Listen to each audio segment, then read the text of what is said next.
আমি ৩৫ বছরের একজন বিধবা মহিলা।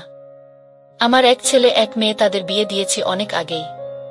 বয়সটাও তো আর কম হয়নি, তাই যে কোনো পুরুষের চোখ দেখেই তার মনের কথা বুঝতে অসুবিধা হয় না আমার। স্বামী মারা যাওয়ার পর অনেকেই যে আমার সাথে কাজ করতে আগ্রহ ছিল তা আমি ওদের চোখ দেখে বুঝতে পারতাম। আর ওদের এমন আগ্রহ দেখে আমার মনেও কাজ করার জন্য ছটফট করত। শেষমেশ মেয়ের জামাই আমার সাথে যেভাবে কাজ করলো তা শেষ পর্যন্ত শুনলে আমি গ্যারান্টি দিয়ে বলতে পারি তোমাদের দাঁড়িয়ে যাবে। তাই ভিডিওটা শুরু থেকে শেষ পর্যন্ত দেখার অনুরোধ রইল। সম্পূর্ণ গল্পটি দেখো, তাহলেই আসল মজা পাবে। অনেক আগে আমার বাবা মারা গিয়েছিল, তাই আমার যখন বিয়ে দিল, আমার বিয়ের পর আমার মাও আমার সাথে আমার শ্বশুরবাড়িতে চলে এসেছিল। হঠাৎ করে জানলাম মা গর্ভবতী হয়ে গেল। আমি খুব অবাক হয়ে গিয়েছিলাম যে আমার মা কি করে গর্ভবতী হলো। আমি আমার স্বামীর উপর দোষ দিলাম যে তোমার নিজের শাশুড়ির সাথে তোমার চক্কর চলছে, তাই না? আমার কথা শুনে আমার স্বামী আর আমার মা বাড়ি ছেড়ে চলে গেল। আমার মা যখন সন্তান জন্ম দিল তখন আমার শ্বশুর এমন একটা কথা বলল যেন আমার প্রাণ বেরিয়ে গিয়েছিল। কিছু কিছু দুর্ঘটনা এমন হয় যে মানুষ মানতে না চাইলেও মানতে হয়। তখন কষ্ট সহ্য করা ছাড়া আর কোনো উপায় থাকে না। আর এই কষ্ট যদি নিজের কোনো পরিবারের সদস্য থেকে পাওয়া যায় তাহলে যন্ত্রণা আর দুঃখ খুব বেশি হতে লাগে। আমার ভাগ্য আমার সাথে এমন নিষ্ঠুর খেলা খেলেছিল যে আমি নিজেও তা বুঝতে পারিনি। আমি আমার জীবনে এরকমটা কখনোই ভাবিনি যে আমার সাথে এতটা খারাপ কিছু হতে পারে, বা আমার জীবনে কখনো এরকম কষ্টের সময় আসতে পারে। আমি খুব সুখের সাথে জীবনযাপন করছিলাম। হঠাৎ করেই সবকিছু যেন শেষ হয়ে গেল এক নিমিষেই। আমার সংসারে একটা ঝড় আসলো যার কারণে সবকিছু উড়িয়ে নিয়ে চলে গেল। আমার সংসারটাকে আমি অতি যত্নে সামলে রেখেছিলাম, আমার সমস্ত খুশিকে আগুন লাগিয়ে দিয়ে গেল। আর এই দুর্ঘটনা তখন হলো যখন আমার বিয়ে হলো আর আমার বাবা মারা গিয়েছিল। আমার যখন বিয়ে হলো তখন মা আমার সাথে আমার স্বামীর বাড়িতে চলে আসলো। আর এই ব্যাপারটা আমার খারাপ লাগেনি, কারণ যদি আমার সাথে আমার মা না আসতো তাহলে সে আমাদের বাড়িতে একা হয়ে যেত। এজন্য আমার অনেক বলার পর আমার মা আমার কাছে থাকতে লাগলো। আর আমার শ্বশুর বাড়ির লোকজনের এ ব্যাপারে কোনো রকম সমস্যা হয়নি। তারাও আমার কথায় রাজি হয়ে যায় আর এভাবে আমার মা আমার কাছে চলে আসে কিছুদিনের জন্য।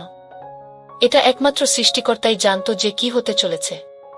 এমনিতে তো সব কিছু ঠিকঠাকই ছিল, কিন্তু আমার মায়ের আচরণ আমার কাছে একটু অদ্ভুত লাগছিল।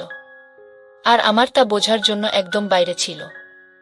আমি যতই তাকে সামলানোর চেষ্টা করতাম ততই সে আমাকে বাচ্চার মতো বিরক্ত করত। কখনো কখনো খুবই অদ্ভুত আচরণ করত সে, যার জন্য আমাকে শ্বশুরবাড়িতে অনেক সময় লজ্জার মুখোমুখি হতে হতো। আর কখনো নিজেকে এত বুঝদার জাহির করত সে যে সামনের মানুষটা অবাক হয়ে যেত। অনেকবার আমি মাকে ঠান্ডা মাথায় বোঝানোর চেষ্টা করেছি, কিন্তু আমার মা সেসব কথা এক কান দিয়ে ঢুকিয়ে অন্য কান দিয়ে বের করত। আমার এমন মনে হতো যে বাবা মারা যাবার পর মায়ের খুব আঘাত লেগেছিল মাথায়, সেজন্যই এরকম অদ্ভুত আচরণ সে করত। কিন্তু তারপর কিছুদিন পরে আমার নিজের এই খেয়াল বদলাতে হলো। আমার মাকে শীতে সাদা এবং খুব নিরীহ দেখতে লাগত। নাকি শুধু আমার এরকম মনে হতো? আমি আমার মায়ের ব্যাপারে কিছু বাজে ভাবতে বা বলতে চাই না, কিন্তু কিছু ঘটনা এরকমটা ভাবে ছাড়ে। এতদিন আমার খুব দরকার ছিল। আমি আমার স্বামীকে বিশ্বাস করতাম। আমার সাথে আমার স্বামীর কখনো ঝগড়া অশান্তি হয়নি। আমার স্বামী খুব খেয়াল রাখত আমার। আমি কোনো কথা বলার আগেই সে পূরণ করে দিত। আর আমার স্বামী এভাবে আমার খেয়াল রাখতে দেখে অনেক খুশি হতাম। দেখতে দেখতে আমার সব কিছু নষ্ট হয়ে গেল আর আমি বরবাদ হয়ে গেলাম। আমার মায়ের মাথার সমস্যা ছিল বলে আমার মনে হচ্ছিল, আর এজন্য আমি আমার মাকে চিকিৎসা করানোর কথা ভেবেছিলাম। কিন্তু আমি যদি শ্বশুরবাড়িতেই ব্যাপারে কথা বলতাম তাহলে অনেক বড় বিপদ হয়ে যেত, যার জন্য আমি মাকে বোঝাতে থাকতাম। কিন্তু আমার মা বুঝতে পারলে তবে তো? আমি কখনো ভাবিনি যে সমস্যাটা এত বাজে ভাবে বিগড়ে যেতে পারে। আমার চোখের আড়াল দিয়ে কোনো খেলা হচ্ছিল। আমি এই ব্যাপার বুঝতে পর্যন্ত পাইনি কখনো। আমি সব থেকে বেশি আমার মায়ের খেয়াল রাখতাম, আর এটা আমার জন্য প্রয়োজনও ছিল। একটাই তো মেয়ে ছিলাম আমি তার, আর আমি যদি আমার মায়ের খেয়াল না রাখি তাহলে কে রাখবে? আর তারপর কয়েক বছর পরে মা আমার স্বামীর সাথে একটু বেশি মেলামেশা করত। প্রথম প্রথম আমি ব্যাপারটা এড়িয়ে গিয়েছিলাম এই ভেবে যে সব ঠিক আছে, এটা জামাই এর সাথে শাশুড়ির একটা স্বাভাবিক ভালোবাসার সম্পর্ক। কিন্তু পরে আমি তাদের হাসি ইয়ার্কি একসাথে ওঠাবসা এগুলো আমার অদ্ভুত লাগতে লাগলো। কিন্তু আমি আমার মনের সন্দেহকে জায়গা দিইনি আর সমস্ত কিছু আমি এড়িয়ে যেতাম। আমি সন্দেহ করতে চাইনি, এমনটা ভাবাও আমার পাপ বলে মনে হতো। আমি এই সমস্ত ভাবতাম আর সেটাকে খুব বাজেভাবে মনের মধ্যে ধিক্কার দিতাম। আমি তো আমার সীমার বাইরেও চিন্তা করতে পারি না যে আমার মা আমার সাথে এরকম কিছু করতে পারে, যার জন্য আমি কাউকে মুখ দেখাতে পারবো না। এই সমস্ত হয়ে যাবে আমি কল্পনাও করতে পারি না। যদি আমি আগে জানতাম তাহলে এই সমস্ত কিছু হতে দিতাম না। আমি আফসোস করছিলাম যে আমি কিছু করতে পারলাম না। আর আমি সেই সময় জানতে পারলাম যখন আমার কিছুই করার ছিল না। আর আমি শুধু চেয়ে চেয়ে দেখতে লাগলাম। আমি আমার মা বাবার একমাত্র সন্তান ছিলাম। আমার কোনো ভাই বোন ছিল না আর আমাদের জীবন ছিল শান্তির। মানে আমার মা, বাবা আর আমি। এ সমস্ত কিছুই কি আমার নজরে ঢোকা ছিল? আমি ওই সময়ে বুঝতে কেন পারিনি? এই ব্যাপারটা আমাকে যেন ডুবিয়ে দিচ্ছিল। আর এরকমভাবে কিছু সময় কেটে গেল, যখন আমার মা আমার স্বামীর সাথে একটু বেশি মিশতে থাকত। একটু পর পর আমার বাজে চিন্তা মাথার মধ্যে ঘুরত যে আমার মা কি করছে তার জামাইয়ের সাথে। সে কোনো সম্পর্ককে কোথা থেকে কি বানিয়ে দিচ্ছে। আমি কষ্ট পাওয়া ছাড়া আর কি বা করতে পারতাম? আমি আপাতত কিছু বললাম না, চুপ করে গেলাম। আমি আমার মাকে মা ভেবে চুপ করে থাকতাম, আর তাকে কিছু বলার আগে থেমে যেতাম। আমি প্রমাণ ছাড়া এরকম কিছু করতে চাইনি। আমি এর থেকে বেশি আর সহ্য করতে পারছিলাম না। আমি আবার মাকে বোঝাতে লাগলাম, কিন্তু আমার মা কিছুতেই বুঝত না। আর আমাকে বলতো যে তুমি এমনই বিনা কারণে চিন্তা করছো, আমি তো ভালোভাবে আমার সময় কাটাচ্ছি। এগুলো বলার পর আমার মা আমার সামনে কিছু আবেগী নাটক করত, যার মধ্যে আমি খুব ভালোভাবে ফেঁসে গেলাম। আর আমার এই সময়ে মায়ের লুকিয়ে থাকা হাসির উপর চোখ যায়নি। কিন্তু আমার কিছুটা তো সন্দেহ হয়েছিল, কারণ আমার ভিতরে অদ্ভুত একটা অস্থিরতার জন্ম নিয়েছিল। আমার এমন মনে হচ্ছিল যে কোথাও কিছু ভুল হচ্ছে। আমার তো মাথার মধ্যে এটা ছিল না যে এত জঘন্য কাজ আমার মা করতে পারে বলে। আর তারপর সময় ভীষণ তাড়াতাড়ি কাটতে লাগলো। আমার মা একদম সেরকমই ছিল, আর সেই একই রকম ঘটনা বা ব্যবহার সে করতে লাগলো। আমি এবার আর তাকে আটকালাম না, চুপচাপ আমি দেখতে থাকলাম। এখন তো মায়ের যেখানে যাবার দরকার হয় আমার স্বামীকে সে সাথে করে নিয়ে যায়। আমি এই পরিবর্তন দেখে অবাক হয়ে গিয়েছিলাম যে এটাই কি আমার কপালে হবার ছিল। কিছুদিন পরে মায়ের বাড়ি থেকে বেরোনোর ব্যাপারটা খুব বেড়ে গিয়েছিল। প্রায় প্রতি একদিন পর পর প্রায় দিনই মা বাইরে গিয়ে ঘুরে আসত। আমি জিজ্ঞাসা করলে মা বলতো আমি অমুকের বাড়ি গিয়েছিলাম দেখা করতে। কখনো এটাও বলতো যে কাউকে দেখতে গিয়েছিলাম। আমি অবাক হয়ে যেতাম দেখে যে এখন এরকম কোনো সম্পর্ক তৈরি হয়ে গেল না তো, যার ব্যাপারে আমি জানি পর্যন্ত না। আর বাবার সামনে যা কখনো কোনো কথা পর্যন্ত ওঠেনি, এখন হঠাৎ করে এদের কথা কিভাবে মনে পড়ে গেল? আমার মা বদলে যাচ্ছিল, আর এগুলো তার বাহানা ছিল মাত্র। আমার মনে তাই অস্থিরতা কাজ করছিল একইভাবে। আমি এবার জানতে চাইছিলাম যে ব্যাপারটা আসলে কি, কেননা আমার থেকে কিছু একটা লুকোচ্ছিল। আর এটা তো আমি জানতে পেরে গিয়েছিলাম। তার ঘাবড়ে যাওয়া দেখে যখন আমি তাকে জিজ্ঞাসা করতাম, সবসময় সে একটু ঘাবড়ে যেত। আমি এবার সুযোগ খুঁজছিলাম, কিছুটা আমি জানতে পেরেছিলাম। আর তারপর আমার মায়ের প্রতিদিন আমার স্বামীর সাথে ঘুরা, হাসি মজা করা এসব বেড়ে গিয়েছিল। আমি একেবারে সন্দেহ বাতিক মহিলা ছিলাম না। আমি আমার স্বামীকে যথেষ্ট বিশ্বাস করতাম, আর মাকেও আমি একেবারেই সন্দেহ করতে চাইনি। কিন্তু এখন পরিস্থিতি এমন একটা পর্যায়ে আমাকে নিয়ে গিয়ে দাঁড় করিয়েছে, যেখানে আমি ভাবতে বাধ্য হয়েছি। আর তারপর আমার ভিতরে এই সন্দেহটা ঢুকে গিয়েছিল, আমার হৃদয়ে অস্থির করতে লাগল। আমি আমার এই অবস্থার জন্য বিরক্ত হয়ে গিয়েছিলাম। আমি নিজে পরিস্থিতির জন্য না কিছু করতে পারতাম আর না কাউকে বলতে পারতাম। শ্বশুরবাড়ির সবাই মায়ের আচরণ দেখছিল। আর কতবার যে আমার শাশুড়ি আস্তে করে আমাকে বলেছে যে নিজের মায়ের উপর নজর রাখ, এই লক্ষণগুলো ঠিক নয়। নিজের স্বামীকে কাবু করা শেখো, না হলে তোমাকে পস্তাতে হবে। আর আমি অবাক হয়ে থাকে দেখতেই থেকে যেতাম আর ভাবতাম যে সে কি বলে চলে গেল। আমি তার উপর খুব রেগে গেলাম, কিন্তু আমি নিজের রাগকে নিয়ন্ত্রণ করলাম আর সন্দেহ হতে ডুবে গেলাম। তাকে যদি বলতাম, ও তাহলে কি বা বলতাম, যখন কিনা আমার মায়ের অদ্ভুত আচরণ আমার সামনেই ছিল। শাশুড়ির কথাবার্তার কারণে আর কিছুটা মায়ের অদ্ভুত আচরণের জন্য এবার আমি খুব চিন্তায় পড়ে গেলাম আর বিরক্ত হয়ে গেলাম। আর দিনের পর দিন আমার রাগ বাড়তে লাগল। স্বামীর সাথেও আমি বেশ কয়েকবার ঝগড়াও করলাম। আর কিছুদিন পরে যখন আমি সকাল বেলা উঠলাম, ঘুমি থেকে উঠে আমার মাথা খুব ভারী ভারী থাকতে লাগলো আর আমার মাথায় যন্ত্রণা হতে লাগলো। আমি অবাক হয়ে গেলাম যে এরকমটা কেন হচ্ছে। রাতে যখন আমি ঘুমানোর জন্য শুয়েছিলাম, হঠাৎ করে খুব গভীর ঘুম এসে গেল।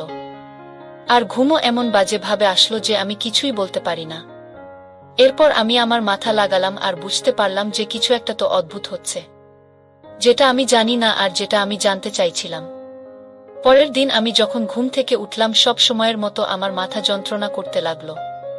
তাই আমি বসে বসে আমার মাথা টিপছিলাম। আর ঠিক তখন আমার নজর সামনে টেবিলের উপর পড়ল।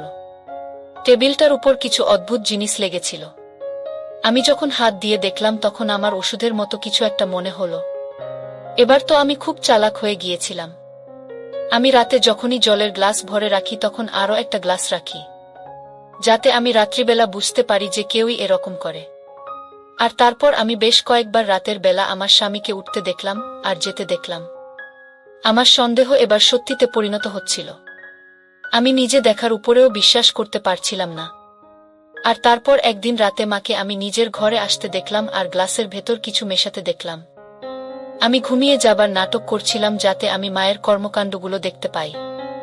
মা আরাম করে গ্লাস হাতে নিয়ে তার ভেতর কিছু মেশালো, যেভাবে আস্তে আস্তে পা টিপে টিপে এসেছিল সেরকম ভাবে সে চলেও গেল। আর এই ব্যাপারটা শুধু মা নিজেই জানত যে রাতে আমি জল খেয়ে ঘুমাই আর উঠেও আমি জল খাই। আর সে জন্যই সে এই কাজটা করেছিল। কখনো আমার সন্দেহ বাস্তব মনে হতো, আবার কখনো আমার শুধু সন্দেহেই মনে হতো। আমার তো হুঁশ উড়ে গিয়েছিল মাকে এরকম কাজ করতে দেখে। আমার তো বিশ্বাসই হচ্ছিল না যে আমার মা হয়ে এরকম জঘন্য একটা কাজ করতে পারে আমার সাথে।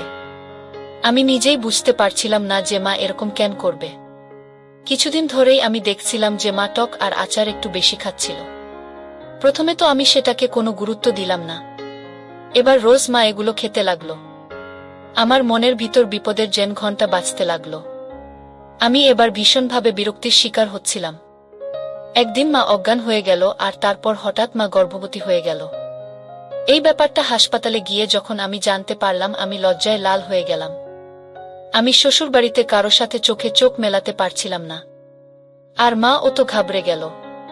আমার সামনে আসতেই তার অস্বস্তি হতো। আমি খুব অবাক হয়েছিলাম যে আমার জায়গায় মা কি করে গর্ভবতী হয়ে গেল। এবার আমার বিশ্বাস হয়ে গেল যে এই বাচ্চাটা আমার স্বামীর ছিল। কেননা রাতে আমি অনেকবার আমার স্বামীকে উঠতে দেখেছিলাম। আমার তো বিশ্বাসই ভেঙে গিয়েছিল। আমার মাথার মধ্যে সে সমস্ত স্মৃতি আর সমস্ত কথা ঘুরতে লাগলো। আমার রাগ এবার সর্বোচ্চ উচ্চতায় পৌঁছে গিয়েছিল। আর তাই আমি আমার স্বামীর সাথে ঝগড়া করতাম। এরপর আমি আমার স্বামীর উপর দোষ দিয়ে দিলাম যে তোমার নিজের শাশুড়ির সাথে চক্কর চলছে। এই সমস্ত তোমার জন্যই হয়েছে, তুমি আমাকে ঠকিয়েছ আর আমার বিশ্বাস মিলেছে। আমি কাঁদতে কাঁদতে ক্লান্ত হয়ে গিয়েছিলাম। আর ঝগড়ার পরে আমার স্বামী বাড়ি ছেড়ে চলে গেল। আমি কিছু বুঝতেই পারছিলাম না যে আমি কার উপর বিশ্বাস করব আর কার উপর করব না। বন্ধুরা, ভিডিও মাঝখানে একটা কথা বলতে চাই। আমি তোমাদের আনন্দ দেওয়ার জন্য খুব কষ্ট করে ভিডিও বানাই। তাই তোমাদের কাছে অনুরোধ থাকবে, অবশ্যই এই ভিডিওটি দেখে একটি লাইক করবে এবং সামিয়া ব্লগ চ্যানেলটি সাবস্ক্রাইব করে পাশে থাকবেন। আমি এবার আমার জীবনে খুবই দুঃখী হয়ে গিয়েছিলাম। আর স্বামীরও কোনো ঠিক ঠিকানা ছিল না যে সে কোথায় গেছে ঝগড়া করে। আমি দুঃখে কাতর ছিলাম আর আমার আফসোস ছিল যে আমার মা সম্পর্কগুলোকে খারাপ করে দিল আর নির্লজ্জের মতো আমার সামনে এসে আছে। আমি অবাক হয়েছিলাম যে কেমন মা সে, যে নিজের মেয়ের ঘর বরবাদ করার জন্য উঠে পড়ে লেগেছে। আমি তো ভেবে ভেবে পাগল হয়ে যাচ্ছিলাম। শ্বশুরবাড়ির লোকজন আমাকে অনেক সামলাচ্ছিল, কিন্তু আমি আমার মন কি করতে পারি, যার উপর আর কোনোরকম অনুভূতি কাজই করতে চাইছিল না। আমার ভিতর সমস্ত অনুভূতি এবং আবেগ যেন শেষ হয়ে গিয়েছিল। আমি এবার সারাক্ষণ চিন্তার মধ্যেই ছিলাম। আমার শ্বশুর আমাকে বেশ কয়েকবার খুশি থাকতে বলেছিলেন, আর আমি তাই তাদের সামনে মিথ্যা হাসি হাসতাম, যেটা দুঃখ কষ্টে পরিপূর্ণ ছিল। এবার তো আমার চোখে সারাক্ষণ জলে ভিজে থাকত। আমি আমার জীবনে অবাক হয়ে গিয়েছিলাম যে আমাকে কি সব দেখতে হচ্ছে আর শুনতে হচ্ছে। সমস্ত সম্পর্ক থেকে আমার বিশ্বাস উঠে গিয়েছিল। আমার সমস্ত সম্পর্কই যেন মিথ্যা মনে হয়। আমার মা আমার ঘরে জেদ করে থেকে গিয়েছিল, নাকি সমাজের থেকে কথা লুকানোর জন্য সে এরকম করছিল। আমি তো এবার মার সাথে কথা পর্যন্ত বলতাম না। আমার সমস্ত কিছু বেশ মনে হতে লাগল। আমার তো এবার নিজের স্বামীর জন্য চিন্তা হতে লাগল। আমি ভীষণ গভীর চিন্তায় ডুবে গিয়েছিলাম যে যদি এটা আমার স্বামীর বাচ্চা না হয় তবে সে সমস্ত কি ছিল। আমার মায়ের আর স্বামীর একসাথে ওঠা বসা হাসাহাসি, তারপর রাতে একসাথে হাঁটতে যাওয়া, এই সমস্ত ভেবে ভেবে আমার মাথা ব্যথা হতে লাগল। যতই আমি ভাবতে লাগলাম ততই যেন ঘটনাগুলো সব আরো এলোমেলো হতে লাগল। তো আমার এবারে নিজের উপর রাগ হচ্ছিল, কেননা আমি আমার স্বামীর উপর দোষ দিয়ে ফেলেছি। এবার তো সে বাড়ি ছেড়ে চলে গেছে, আর এরকম করতে করতে কয়েক মাস কেটে গেল। আর তারপর আমার মা সন্তান জন্ম দিল। তখন আমার শ্বশুর এমন এমন কথা বলল যেটা শুনে আমার হৃদয় বেরিয়ে যাওয়ার মতো অবস্থা হলো। আমার শ্বশুরের বক্তব্য ছিল এই সন্তানটি তার ছেলের সন্তান নয়। আমি তাকে অবাক হয়ে দেখতে লাগলাম। তখন সে বলে উঠল, বৌমা অপেক্ষা করো, সমস্ত সত্যি তোমার সামনে আসবে। আমি তার কথা শুনে অবাক হয়ে দাঁড়িয়ে রইলাম যে শ্বশুর কি বলছে, আর কোনো সত্যি কথা সে উল্লেখ করেছে। আমার আর কি দেখতে বা শুনতে বাকি আছে? আমার মধ্যে আর কোনো কিছু সহ্য করার মতো ক্ষমতা ছিল না। আমি আর কোনো রকম কষ্ট সহ্য করার মতো অবস্থায় ছিলাম না। আমি প্রতিটা রাত কান্না করে কাটাচ্ছিলাম। আমার চোখ কান্নার কারণে ফুলে থাকত সব সময়। আমি সৃষ্টিকর্তার কাছে প্রার্থনা করতাম যে আর কিছু এরকম আমাকে দেখিও না যেটা আমার আয়ত্তের বাইরে। আমি খুব অশান্তির মধ্যে ছিলাম। আমার শান্তি শেষ হয়ে গিয়েছিল। বরং এটা বলা ভালো যে আমার মনের শান্তি ধ্বংস হয়ে গিয়েছিল। হয়তো আমার খুশিতে কারো নজর লেগে গিয়েছিল। এবার মা প্রতিদিন আমার কাছে এসে কিছু একটা বলতে চাইত, কিন্তু আমি তার সাথে কোনো কথা বলতে চাইতাম না। আমার চোখের উপর সন্দেহে যে পট্টি বাঁধা হয়ে গিয়েছিল তা আমাকে আর কিছু দেখতে দিত না। আমার নিজেকে কখনো মনে হচ্ছিল যে আমি যেন পাগল হয়ে যাচ্ছি। আমার শরীর আস্তে আস্তে খারাপ হতে লাগল। আমি এবার অসুস্থ থাকতে লেগেছিলাম। আমার শ্বশুর আমাকে কখনো সান্ত্বনা দিতেন, আবার কখনো সাহস দিতেন। আমি অনেকবার আমার শ্বশুরকে এই কথাটা জিজ্ঞাসা করেছিলাম, কিন্তু তিনি কথাটা বারবার এড়িয়ে যেতেন আর বলতেন যে উনার ছেলে মানে আমার স্বামী তাড়াতাড়ি ফিরে আসবে। আমি তার কথা বিশ্বাস করে নিয়েছিলাম। যখন উনি এতবার আমাকে বলছেন তো আমাকে তার কথা মানতেই হলো। আর তারপর একদিন আমার স্বামী হঠাৎ করে বাড়ি ফিরে এলো। কিন্তু আমার সাহস হলো না যে আমি তার সাথে কথা বলতে পারি বা তাকে কিছু জিজ্ঞাসা করতে পারি। আমার একটু লজ্জা লাগছিল, কিন্তু আমি এখনো সন্দেহের মধ্যে ডুবেছিলাম। আমি জানতাম না যে আমার সামনে কি সত্যিই আসতে চলেছে। আমাকে এবার বিভিন্ন রকম সমস্যা ঘিরে ধরেছিল। শ্বশুর আর স্বামী দুজনেই একদম চুপচাপ হয়ে গিয়েছিলেন, আর তারপর একদিন হঠাৎ সত্যি বলে দিলেন, যেটা শুনে আমার পায়ের তলার মাটি সরে গেল। আমি তো ভীষণভাবে আঘাত পেয়েছিলাম। আমার স্বামী তখন আমার সামনে ছিল এবং আমায় সে হাসপাতালে নিয়ে গিয়েছিল। আমার অবস্থা খুবই খারাপ হয়ে গিয়েছিল। তারপরেও আল্লাহর কৃপায় আবার আমার জ্ঞান ফিরল, আর তারপর আমি আবার চুপচাপই থাকতে লাগলাম। আমার আফসোস হচ্ছিল যে আমার মা বলতে আমি যাকে চিনি সে কিনা আমার জীবনটাকেই নষ্ট করে দিয়েছিল। আর ওই মহিলার জন্য আমি আমার স্বামীকে সন্দেহ করেছিলাম, যার কোনো দোষী ছিল না। সে তো এমনিতেই আমার মায়ের সঙ্গে সম্মানজনক ব্যবহারই করত, যেটা আমার সন্দেহের জন্য আমি বুঝতেই পারিনি। আমি এবার থেকে লজ্জার মধ্যে ডুবে যাচ্ছিলাম। আমার মায়ের সত্যিটা জানার পর আমি ভাবতেও পারি না যে আমার মা এরকম হবে। কেউ এত বাজে হয় বা এত বাজে ব্যবহার করে। মা শুধু নিজের কথাই ভেবেছিল আর এত জঘন্যতম কাজ করেছিল। এই মহিলা আমার মা হওয়ার যোগ্যই ছিল না। আর আমি বুদ্ধিহীন ও চিন্তা করেই মরে গেলাম। আমার তো সেই দিন থেকেই চোখ খুলে রাখা উচিত ছিল, কিন্তু আমার কোনো কথাই চলছিল না। আমার তো ইচ্ছা হচ্ছিল যে ওই মহিলার কিছু ক্ষতি করে দিই, যে কিনা নামমাত্র আমার মা, যার মধ্যে মায়ের কোনো গুণই ছিল না। আমার শ্বশুর আমাকে যে সত্যিটা বললেন সেটা জানার পর আমার তো কোথাও পালিয়ে যায় মনে হচ্ছিল কোথাও পালিয়ে গিয়ে লুকিয়ে পড়ি, কারণ সত্যিটা আমাকে খুব কষ্ট দিয়েছিল। আমার মা আমার বাবাকে বিষ দিয়ে মেরে দিয়েছিল আর তারপর লুকিয়ে গিয়েছিল, আর অন্য কাউকে বিয়ে করেছিল, আর তার কারণেই আমার মা গর্ভবতী হয়েছে। মা রাতে আমাকে আর আমার স্বামীকে ঘুমের ওষুধ খাইয়ে দিত যাতে তার কুকর্ম কেউ বুঝতে না পারে, আর সে বাইরে গেলে কেউ যাতে তাকে দেখতে না পায়, আর তার কাজ সে খুব সহজেই করতে পারে। এত বড় ধোঁকা, এত অন্যায়, এই সমস্ত সত্যি আমার প্রাণ বের করার জন্যই যথেষ্ট ছিল। এদিকে আমার সামনে সে রকম সাধারণ আর নিরীহ হয়ে ঘুরত। আমার তো মাঝে মাঝে সেই দিনটার কথা মনে পড়ছিল, যেদিন আমার মা এই নাটকটা রচনা করেছিল। আমার বাবার মৃত্যুতে দুঃখী হওয়ার নাটক করা, তারপর আমার বিয়ে তাড়াতাড়ি করিয়ে দেওয়া, তারপর আমার সাথে আমার শ্বশুর বাড়িতে এসে থাকা, সবকিছু আমার ভালোভাবেই মনে পড়ছিল। কিভাবে চালাকি করে আমার মা আমার সাহায্য নিয়েছিল। আর আমি বুঝতেই পারিনি যে আমার মা রোজ দূরে দূরে ঘরের বাইরে কেন যেত, আর আমাকে কেন মিথ্যা বলত। আমার কাছে মা তো একেবারে নিচে নেমে গিয়েছিল, কেননা সে আমার মান সম্মান নষ্ট করেছিল। সে আমার মাথার উপর থেকে আমার বাবার ছায়া ছিনিয়ে নিয়েছে। আমি তাকে কখনো ক্ষমা করব না। আর সে যে কাজ করেছে এমনিতেই ক্ষমার যোগ্যই না। আমার ব্যবহার তার সাথে যথেষ্ট কঠোর হয়ে গিয়েছিল। আর একদিন আমি তাকে বলে দিলাম যে তার সত্যিটা আমি জেনে গিয়েছি। আমার এই কথা শুনে তার মুখ কালো হয়ে গেল, আর সে পুরোপুরি ঘাবড়ে গেল আর বাজেভাবে ঘামতে থাকল। আমি তাকে দেখতে চাইছিলাম না, যার কারণে আমি তাকে যেতে বলে দিলাম। কিন্তু পরে সে আমার থেকে ক্ষমা চাইল। এখন তো সে আমার চোখে চোখ মেলানো যোগ্য নয়। ভালো হোক আমার শ্বশুরের, যিনি আমার অজান্তে আমার মায়ের পিছনে গোয়েন্দাগিরি করা শুরু করেন আর সত্যিটা সবার সামনে নিয়ে আসেন।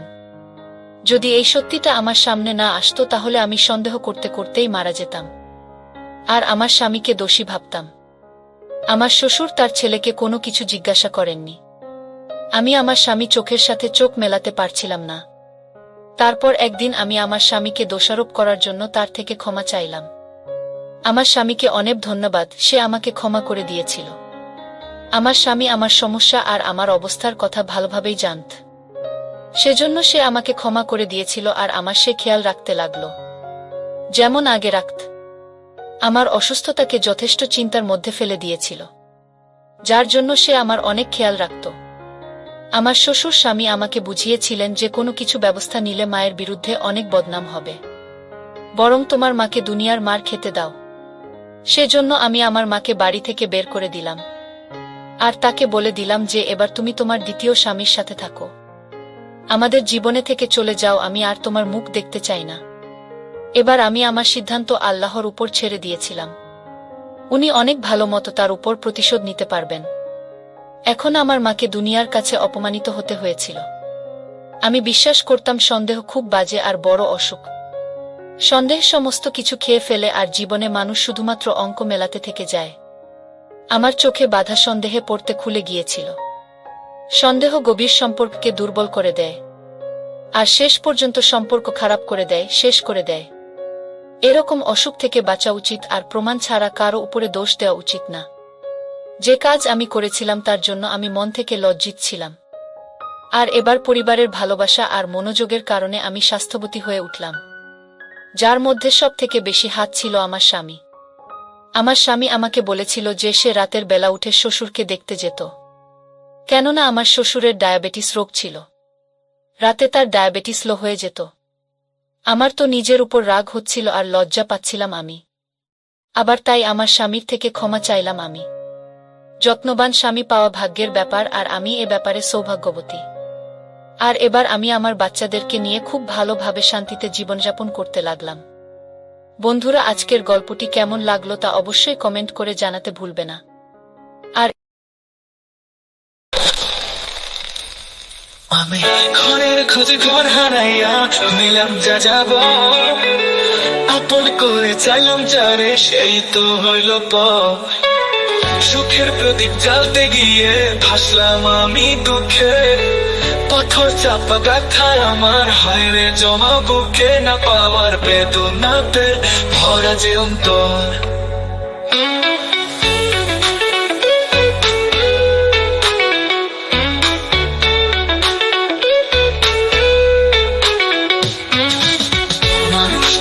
মানুষ দেখি মনের মানুষ নাই, সেই মানুষে খুঁজি আমি, বলো কোথায় পাই। আশায় আশায় রইলাম আমি সারা জীবন ভর।